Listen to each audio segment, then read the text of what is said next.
Po podatkih Siola se obeta hladen tuš za tiste, ki si od lastnih podjetij izposojajo milijone. Hladen tuš za tiste, ki od lastnih podjetij izposojajo milijone na vrata vplivnih svetovalcev, lobistov in drugih premožnih podjetnikov, ki so neobdavčeno dvigovali denar iz svojih podjetij, bi lahko že v kratkem potrkali davčni inšpektorji. Na finančni upravi FURS so se odločili, da bodo naredili konec prikritemu izplačevanju dobičkov iz podjetij prek posojilnih pogodb. Ivan, zdaj v leto in pol so na ta način v FURS-u odmerili 5 milijonov davka. Kakšen je po tvojem obseg teh fiktivnih izplačil posojil v podjetjih? Veliko manjši, kot je bil v bankah. Tako da za mene je ta zadeva že zelo stara, torej ni nič novega. Ne vem, zakaj se zdaj izpostavlja v tem zadnjem času.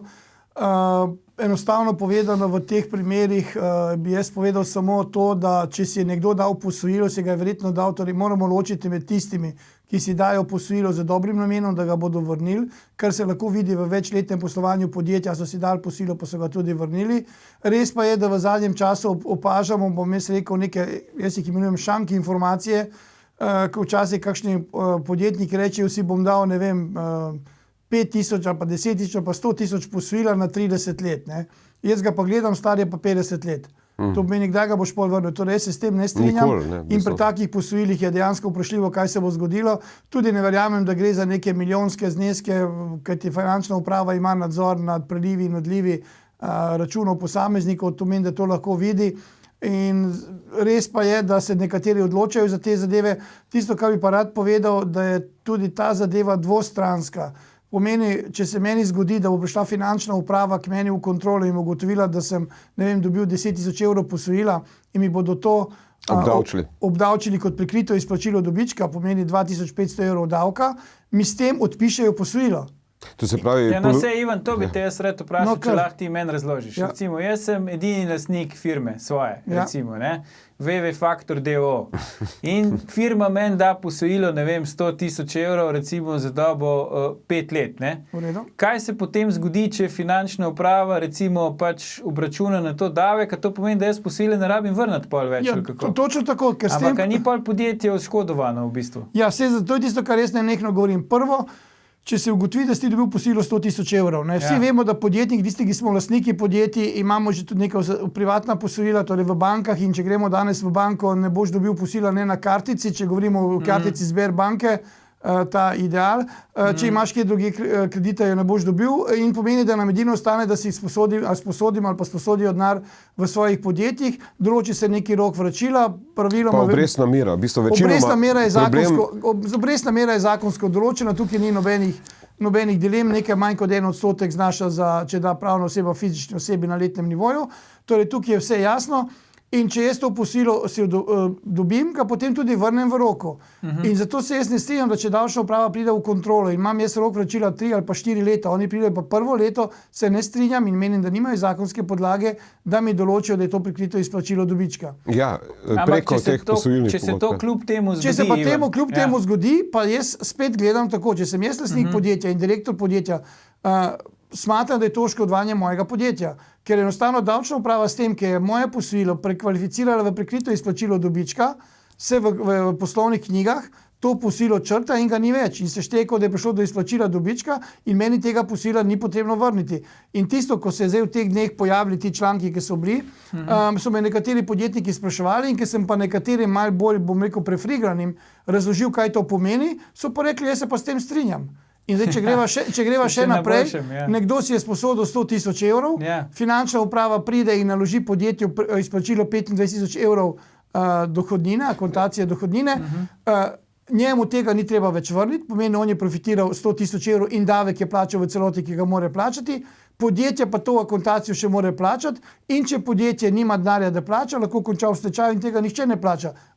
Lastnik podjetja je pa rešen rešen tega posojila, ker v zakonu piše, če se akontacija naloži pravni osebi, jo pravna oseba mora plačati. Ampak Ivan, kaj se pa zgodi, če imamo midva z Vladom recimo skup podjetje, pa podjetje meni da posojilo, njemu pa ne, pa je tudi on oškodovan kot lasnik. Ja, normalno zaradi tega, ker tebi ne bo treba vrniti posojila in potem bo izpadlo, da tebi treba vrniti posojila, Vlado pa želi, da se posojilo vrni, ker se on pa želi legalno izplačati dobiček in ker nimate sredstev, je podjetje oškodovano.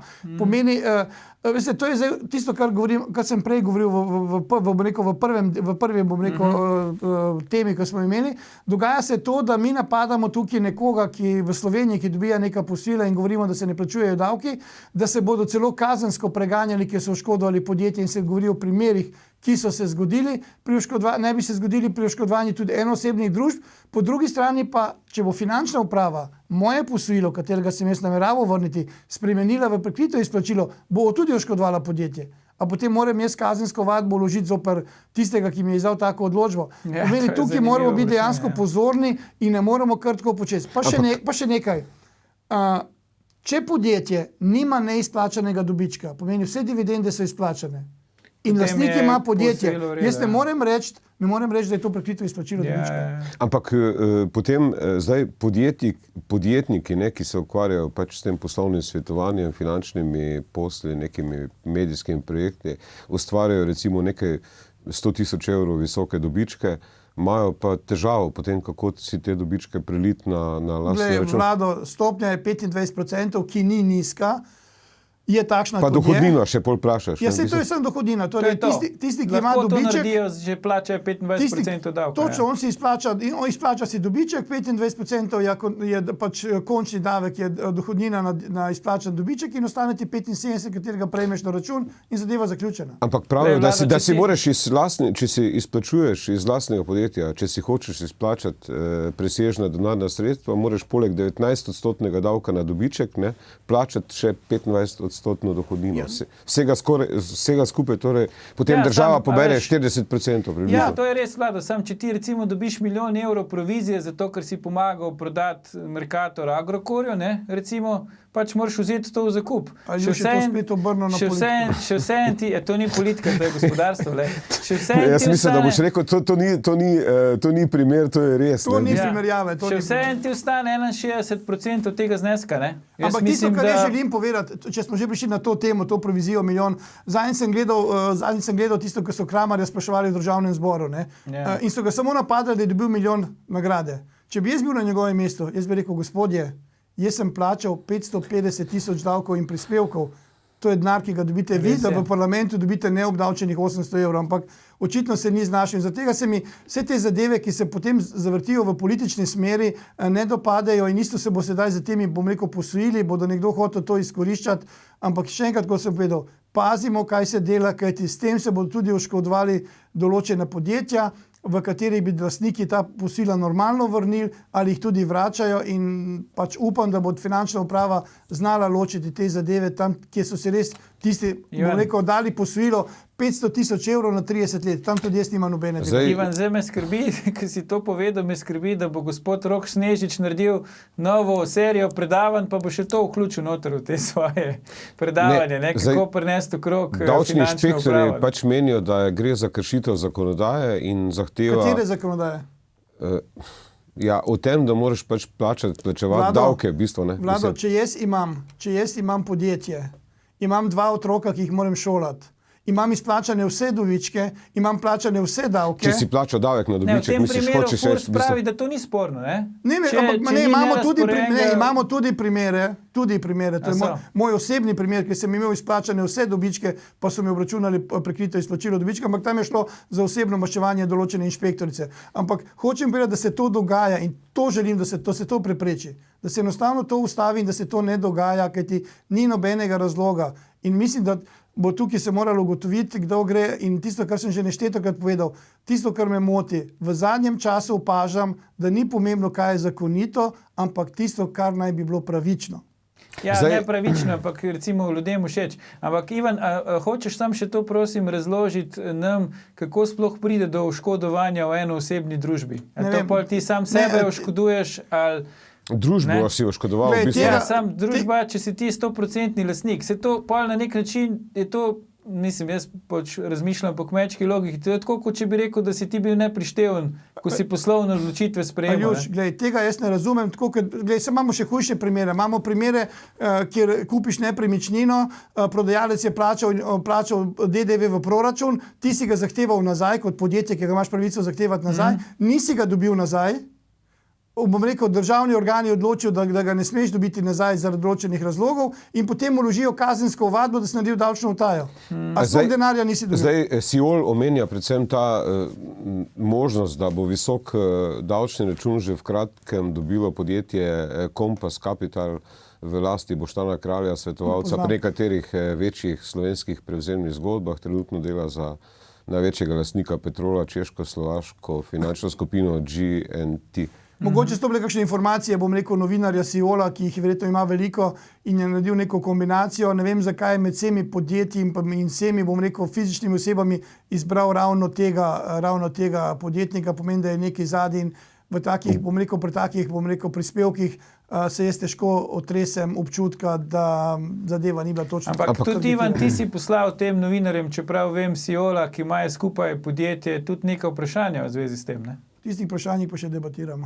Dobro, to bo. Zdaj, ampak, se že veselim odgovorov. Gre pa za operativca, ki je pač vodil te posle na Balkanu vredne več 100 milijonov. Ampak oprosti, Vlado, kaj to pomeni operativc, ki je vodil te posle? Jaz sem čist lajk. V imenu Telekoma. Razlož mi, kakšni posli so to? Mislim, kaj je naredil za njih? Nakup.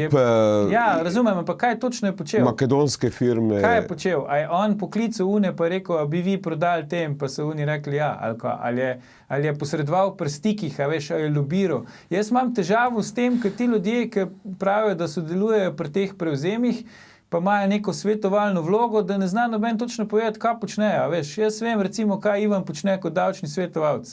Pa vem, kaj ti počneš kot TV voditelj, pa vem, kaj jaz počnem, ko igram nogomet. Ampak kaj pa te ljudje počnejo? Kaj točno oni delajo? Meni bi bilo to zanimivo enkrat, če bi recimo lahko videli, kaj točno človek naredi za to, da dobi pač to provizijo. Zdaj, podatki so samo o tem, da pač si je omenjeni gospod izplačal Kralj pri tem davčno-inšpekcijskem nadzoru, da si je v letih 2014-2016 od tega podjetja Kompas Capital izplačal več kot 1,2 milijona evrov posojil. Pa jaz mu prvošim, ni problem. Sam, če bi mi znal kdo razložiti, kaj je on naredil za to, da je ta denar dobil. Nič drugega. Mislim, podjetje njegovo, no? Ivan, koliko je pa to razširjeno, recimo, da si pač te posojilne pogodbe za leto dni, potem se enostavno sklenajo nove pogodbe z novim rokom plačila. Problem nastane običajno verjetno, ko niso obračunane obresti oziroma plačane obresti. Vlada, obresti so tako nizke, da nihče ne razmišlja o tem, da jih ne bi obračunaval. Obresti so bile že pred leti, to pomeni leta 2007, ko je bila sprejeta ta uredba, je bilo določeno in danes so obrestne mere vse posod, če greš gledati in evro in švicarski frank, tudi evro na prvih dveh postavkah je v minusu, švicarski frank je na vseh 4 postavkah, ki se uporabljajo za obračun, bom rekel, obresti je v negativi, pomeni tukaj obresti ne morejo biti visoke. Normalno, da ljudje, če ne morejo kje drugje dobiti posojila, si denar posodijo v svojem podjetju, kajti ne vem, če je kdo od vas, verjetno si Vlado za tebe, vem, da si poskušal, kako pomeni, ko greš v banko prositi posojila. Ne, da te slečejo, še kožo ti znamo. To smo že vsi, ampak Ivan, veš, kaj bi te še vprašal? Kaj pa recimo, če lahko podjetje odobri posojilo meni kot fizični osebi, pa nisem lastnik, potem pa jaz kot fizična oseba odobrim pač posojilo ali pa posodim denar drugi fizični osebi, ki je pa slučajno lastnik te firme. Kaj pa v tem primeru? Tudi v tem primeru bi jaz rekel, da gre za ubit, torej tukaj bi se popolnoma strinjal tudi za davčno upravo, da gre za izkoriščanje, ampak ne vem, zakaj bi to počel, kajti prvo boš ti v igri. Ja, jaz tudi ne, ker nimam firme, ki bi imela milijon evrov posojila. To se vidi. Vidim, da eni to delajo, ne? Aljuš, nakazila se vidijo in tisti, ki meni tudi takole povedo, da takole delajo, se rekel, fantje, pol vi ne veste, da se gleda denarni tok iz računa na račun, vse se lepo vidi, vrniti je treba denar. Kaj pa v primeru, da ona druga oseba ne vrne tej prvi osebi, pa ta druga oseba zahteva od prve osebe vračilo kredita na podjetje? No, zdaj, davčni urad tu stoji na nekem stališču, da gre za pri tovrstnih odplačilih kot neke druge dohodke, pri katerih, za dohodke, pri katerih je pač dolžan izplačevalec obračunati in plačati ta davek po stopnji 25% in seveda, če gre za dobiček, potem bi moral biti pač plačan davek. Ja, Vlado, tukaj moramo še povedati gledalcem, da bodo vedeli, torej imamo tri variante tega načina obračuna. Prvo je, če si je lastnik dal podjetje, bom rekel, družba je dala lastniku podjetja posojilo. V tem primeru bo davčna uprava torej praviloma zavzela stališče, da gre za prikrito izplačilo dobička. Če bo dal nekomu drugemu, ki ni zaposlen v podjetju in ni družbenik, to je problem, bo drugi dohodek in v primeru, da bo dalo zaposlenemu, lahko rečejo, da je to dohodek iz delovnega razmerja, ki je pa obdavčen z vsemi prispevki. Tako da jaz tukaj podjetnikom predlagam, da te zadeve ne počnejo kar tako počez, da jih počnejo takrat, ko je res upravičeno, da zato imajo pač določene argumente, da so tudi posojila v primeru, ko jih daješ tretjemu ustrezno zavarovana, in da so tudi potem vrnjena, ne pa da mene zelo razjezijo stranke, ki pridejo k meni pa pravi, si vsi dajo posilo, tudi mi si bomo dali. Jaz se s tem ne strinjam, kajti za posilo mora biti razlog in posilo mora biti vrnjeno. Ampak kako, Ivan, kakšne kriterije potem uporabi FURS recimo pri presojanju tega, ali je šlo recimo nekje za posojilo ali gre za prikrito izplačilo dobička, da bi se pač... Subjektivno. To je najboljši odgovor, da se pravi. Dobro, jaz seveda nova sodna praksa, mogoče bi še na to opozoril, po kateri lahko podjetnik za omenjeni nepravilnosti tudi ne samo materialno, ampak tudi kazensko odgovarja. Kaj praviš se mogoče na to, Ivan, bistveno? Ja, ampak ne vem, zakaj bi kazensko odgovarjal. Torej, če nekdo dal posojilo in ima namen vrniti posojilo, jaz ne vidim tukaj nobenega kazenskega elementa. Poleg tega, kot sem že povedal uvodoma, če meni nekdo to moje posojilo, katerega namerava vrniti, spremeni v prikrito izplačilo dobička, mene razbremeni vračila in oškoduje moje podjetje. Zato pravim, da misliš, da tu ne gre za neko kazensko odgovornost oziroma za oškodovanje podjetja? Samo pri tistih velikih zneskih, kjer ni namena vračila, kjer nekdo reče, da bo dal posojilo za 20-30 let, pa še več, pri tistih takih zadevah, pa sploh, ker nekdo reče, veš, to je pa super varianta, tega ne bo treba nikoli vrniti. V teh primerih tudi jaz nima nobene dileme. In te lahko obsodijo potem za oškodovanje lastnega podjetja v tem primeru? O tem ne bom sklepal, ker nisem sodnik in na sodbo vpliva cel kup kriterijev. Dobro, jaz bi seveda na tej točki precej stvari je še mogoče zapovedati. Ivan je seveda davčni strokovnjak in bi lahko še marsikaj povedal. Seveda davčni predpisi ne prepovedujejo družbeniku, da si bi iz družbe, iz katere družbenik sklepa posojilne posle, ampak očitno so primeri, ko to ni dovoljeno oziroma ko bi morala biti ta izplačila obdavčena. Predlagam pa, da mogoče še kdaj v prihodnje o teh zadevah govorimo, ko bo Ivan gost in se posvetimo športu po oglasih.